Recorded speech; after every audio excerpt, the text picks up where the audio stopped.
Today we will continue with the chemical properties of aldehydes and ketones. We have earlier done, there are different properties in which first is nucleophilic addition reactions without elimination of small molecules, and then second is nucleophilic addition reactions with elimination of small molecules like water, etc.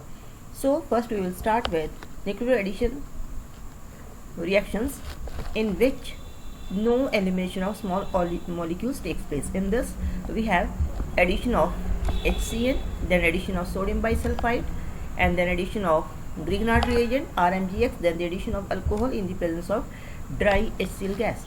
So we have 4 reactions in which there is no elimination of small molecules. First we will start with addition of HCl, that is hydrogen cyanide. When hydrogen cyanide is added to the aldehydes or ketones, then cyanohydrins are formed. Then the products formed are called cyanohydrins. That is, in these electrons will move to oxygen, and then out of this the Cn, that is Cn negative, will attack the carbon and H will combine with O. So OH and Cn is attached to the carbonyl carbon. So these are the cyanohydrins. And so if we take examples, and this is the formaldehyde with HCN, and this again the electrons will move to this oxygen, and this Cn will attach to the carbon and H will go with oxygen. So this COHCN is formed. This is the formaldehyde, and this is the formaldehyde cyanohydrin. And similarly with the acetaldehyde, when HCN is added, we get COHCN, remaining is the same, and this is the acetaldehyde, so it is acetaldehyde cyanohydrin. So we get cyanohydrins when aldehydes or ketones react with HCN. And similarly is the acetone. When acetone is treated with HCN, then again Cn gets attached to carbon and H to the oxygen, that is COHCN, and it is acetone, so it is acetone cyanohydrin. And then next is, it is very important, that is addition of sodium bisulfite. When addition of sodium bisulfite takes place to the aldehydes and ketones, then the product formed is called bisulfite adducts. That is, crystalline products are formed that are called bisulfite adducts. And when these adducts are treated with saturated solution of sodium are treated with mineral acids or aqueous alkalis, we get back the aldehydes and ketones. So this reaction is also used for the purification and separation of aldehydes and ketones from other non-carbonyl compounds. So this is very important for the, that is, sodium bisulfite is used for the purification of aldehydes and ketones. So this can be asked, how these can be used for the purification of aldehydes and ketones. So aldehyde and ketones with this form the crystalline addition products, that is bisulfite adducts, and this or treatment with mineral acids and aqueous alkalis give back the aldehydes and ketones, and so we can separate and purify the aldehyde and ketones by this sodium bisulfite. And so when a general carbonyl compound is treated with sodium bisulfite, we get this product, that is bisulfite adduct. And in this, first, when this reacts with carbonyl compound, this has positive charge and this has negative charge. So this gets attached to the carbon, and sodium gets attached with the oxygen. So we get ONA and here SO3H. And in this the proton transfer takes place, and proton shifts to this and sodium shifts to this. So we get OH SO3Na. It is sodium bisulfite adduct. So if taking particular example, or the sodium bisulfite product. When treated with HCl or sodium hydroxide, we get back the pure aldehyde or ketone. With NaCl with sodium SO2 and water. Similarly with NaOH we get this pure aldehyde or ketone back, and these are the side products. So sodium bisulfite is a important addition in aldehydes and ketones. So next is addition of Grignard reagent. When Grignard reagent is added to formaldehyde, we get primary alcohols, and when it is treated with higher aldehydes, we get secondary alcohols, and when treated with ketone, we get the tertiary alcohols. This topic we have done in detail in the earlier chapter, that is alcohols and phenols. So we will be not doing this in here. And so next is addition of alcohol. Addition of alcohol, aldehyde ketones when treated with monohydric alcohol in the presence of dry HCl gas, we get this product. It is called hemiacetal, and when it is repeated, reaction is repeated, we get the acetal. So when aldehydes are treated with alcohol, then this OR group gets attached to the carbon and H group attached to the hydrogen, that is OH and OR, and it is hemiacetal. When both are the OR groups, then it is the acetal. So taking particular example, that is acetaldehyde with methyl alcohol, we get first here these groups are the same as in the starting aldehyde, and OH and OCH3 gets attached and it is called hemiacetal. And again with our alcohol, and that is it is CH3, and that is methyl alcohol, and when dry HCl gas, it gives OCH3 and OCH3, that is acetaldehyde methyl acetal is formed.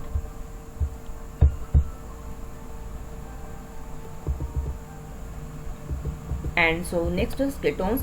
Ketones do not form acetal with monohydric alcohols, that is there must be two OH groups, that is ketones react with dihydric alcohols, do not react with monohydric alcohols, but with glycol, that is with dihydric alcohols, give cyclic kettles. That is, this is acetone with ethylene glycol, that is glycol in which two OH groups are present, that is it is a dihydric alcohol. In these hydrogens and this oxygen is removed as water, and through this oxygens it gets attached to this carbon, that is OCH2 CH2O. So this is a cyclic kettle. So aldehydes give hemiacetal and then acetal with monohydric alcohols, but ketones with dihydric alcohols give the cyclic kettles. So these were the reactions in which nucleophilic addition takes place without elimination of small molecules. So next is the nucleophilic addition reactions in which small molecules are eliminated, like water or POCl3, etc. So next is why it is necessary to control pH during reaction of ammonia derivatives. Because ammonia derivatives are first is reaction with ammonia derivatives. Ammonia derivatives means in ammonia in NH3, if one hydrogen is replaced with some other group, then that are the ammonia derivatives. For ammonia derivatives we represent by NH2Z. Instead of one hydrogen we write Z, indicating its ammonia derivatives. So for addition of ammonia derivatives we need to control pH, because in ammonia or ammonia derivatives nitrogen has a lone pair. This has a lone pair. Through lone pair they form bond. But when a strong acidic medium is used,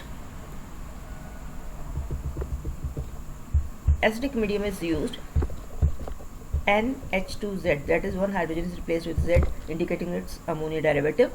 When it is treated with acidic medium, it forms this NH3 positive Z. This is the protonated ammonia derivative, in which now nitrogen has no lone pair, so it is no longer a nucleophile.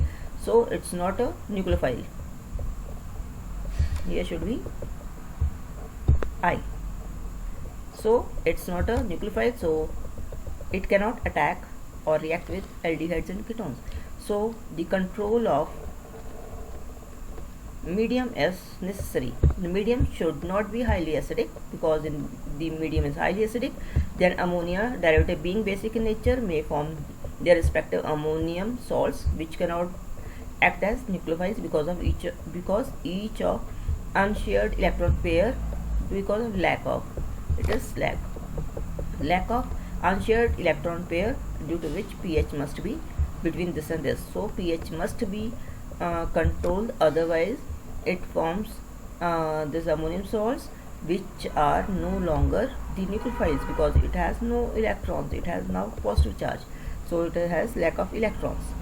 So reaction of ammonia derivative is in this NH3, so one hydrogen is replaced with Z, indicating its ammonia derivative.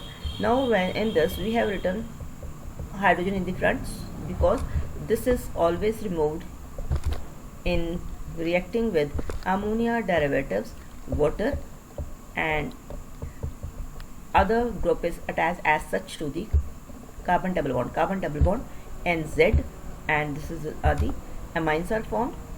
So in this, the ammonia derivatives Z can be replaced by a number of other groups, like it can be replaced by OH.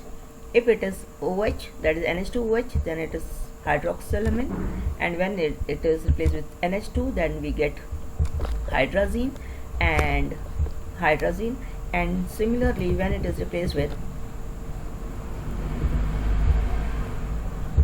NHCONH2, that is NHCONH2, it is semicarbazide, and when it is replaced with NHC6H5, that is it is phenyl, so NH2 NHC6H5, that is phenyl hydrazine, and so as with 2,4-dinitro, that is DNP, 2,4-dinitro phenyl derivative, and if it is replaced with this group, so we get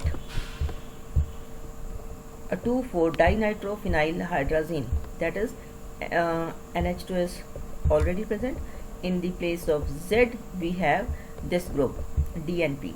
Actually DNP is dinitrophenyl, that is this two nitro groups are attached, and these groups are attached to the second position and fourth. So 2, 4, these are nitro, that is dinitro, and then phenyl group, phenyl, and then this is phenyl hydrazine, because hydrogen of phenyl hydrazine is replaced with this group, so it is 2,4-dinitro phenyl hydrazine. So there are the 5 groups which can be used in the place of Z.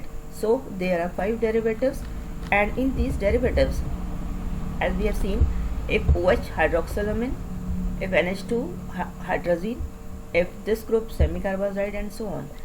In all of these, the products which are formed are called, if this hydroxylamine is present, reacts with aldehydes or ketones, then product is called oxime, and if aldehydes and ketones react with hydrazine, then hydrazone is formed, that is only I is replaced with O, and if with semicarbazide, then semicarbazone is formed, and if with phenyl hydrazine, then phenyl hydrazone is formed, and if with 2,4-DNP group, then we get 2,4-dinitrophenyl hydrazone only, that is I is replaced with O group, phenyl hydrazone. So we get different products when aldehyde and ketones are treated with different ammonia derivatives. In all of the ammonia derivatives, only water is eliminated.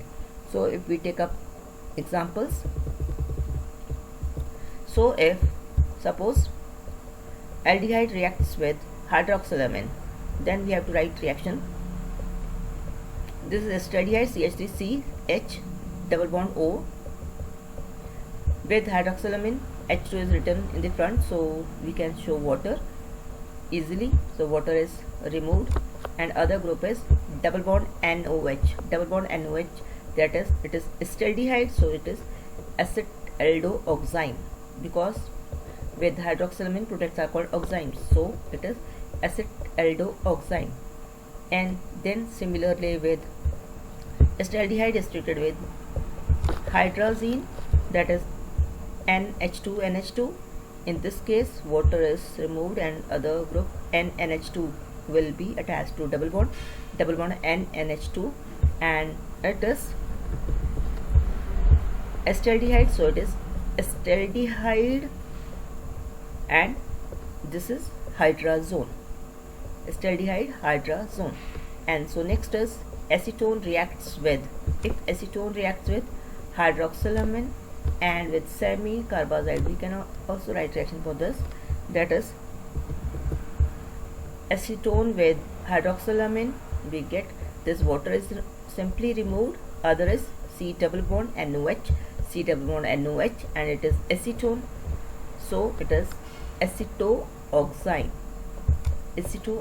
Similarly with semi-carbazide, when it is reacts with acetone, we get acetone semi-carbazone, only this is changed to carbazone. So this water is removed and C double bond NNHCONH2. NNHCONH2 is attached to double bond. So this is the reactions in which ammonia derivatives react with aldehydes and ketones. So next is the reaction with ammonia. When aldehyde and ketones react with ammonia, different aldehyde ketones give different products, so we take separately. First is for formaldehyde. So when formaldehyde reacts with ammonia, in this 6 molecules of formaldehyde react with 4 molecules of ammonia to give urotropin compound, and this is used in urinary infections also, plus water. In this we have CH2 and 4, that is 4 N groups are present, 4 N atoms are present. These are 4, 1 and then the 2 and then 3 and then the 4. So all the 4 nitrogens are attached through CH2 groups. So these two with CH2, then here these 2 nitrogens are attached through CH2.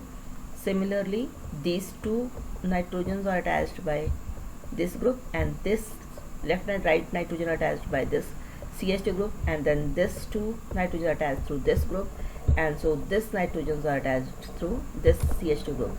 So 4 nitrogens are present and 6 methylene groups are present. So it is a structure of urotropin. And so as the next acetone, when acetone reacts with ammonia, it gives diacetonamine. That is, with ammonia, ammonia can be written as this HNH2.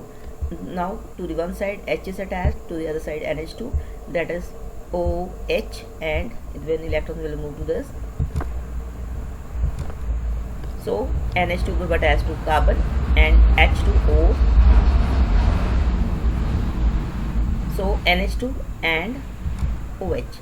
And when the second molecule of acetone is treated with this, then water from hydrogen from this, and this water is removed, and we get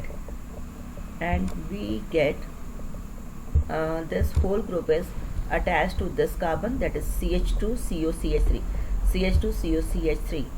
So we get this product. This is acetone, diacetone amine. 2 molecules of acetone are used and forms amine.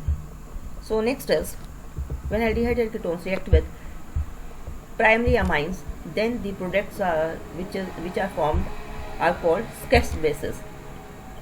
That is, aldehydes or ketones react with primary amines, in which this hydrogen and oxygen as water are removed, and we get RCH double bond NR, double bond NR, and this is called Schiff's basis, and this reaction takes place in the presence of catalytic amount of acid. So next is reaction with PCl5. When aldehydes and ketones react with PCl5, then dihalides are formed. Dihalides are formed in which both the halogens are attached to same carbon, so we say gem halides are formed. Gem halides means halogen is attached to the same carbon. So in this oxygen combines with phosphorus and it is removed as POCl3, and in this two halogens, chlorines groups are attached to this Cl, so we get Cl. So it is gem halides are formed, and phosphorus oxychloride is formed, is given as a side product. So if we take a particular example, and in this we get CH3CH double bond O plus PCl5. In this oxygen will be removed as POCl3, and dihalides, two halogens are attached to this, two chlorides are attached to the carbon, and we get this dihalide. So it is only two carbons are present in a word root, so it is 1,1 dichloroethane. It is 1,1 dichloroethane. And so it's all about the reactions. Now we have done nucleophilic addition reactions. Both type of reactions. The first type of reactions in which no elimination of small molecules takes place. In that we have done 4 reactions. There is addition of HCN, addition of sodium bisulfite, then addition of Grignard reagent, then addition of water, alcohol. So next we have done nucleophilic addition reactions with elimination of small molecules, and in that again we have done 4 reactions. First is addition of ammonia derivatives, second addition of ammonia, then third reaction with primary amines, and fourth is reaction with PCl5, phosphorus pentachloride. So next we will continue with the oxidation and reduction reactions. So thank you.